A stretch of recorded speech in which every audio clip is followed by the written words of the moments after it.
টাব্বুকে দিব নেন আমের জুস কেমন আবরারের বাবা বানাইলো আপনার জামাই কিরকম স্বাদ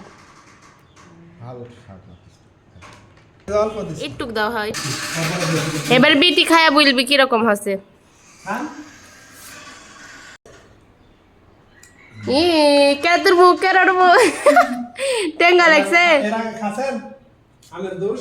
এর আগে খাসু বিটি কেমন লাগলো হয় টক টক লাগিচ্ছে রোদে কাম করলে রোদ কেটে যাবি এই রস খাইলে এবার আবার দেখেন আরেক ভাবিক দেখতে গেছে এরম জুস আপনি প্রতিদিন খাওয়া লাগবে আপনি ডায়াবেটিসের মানুষ এই জুস খাওয়া লাগবে তাহলে সেই ভালো আপনার শরীরের পক্ষে হ্যাঁ প্রতিদিন খাওয়া লাগবে সেই স্বাদ দেখেন গেলাস একটু রাখতেছেও না সেই স্বাদ দেখছে আব্বা বিটির মুখের দিক তাকান যাচ্ছে না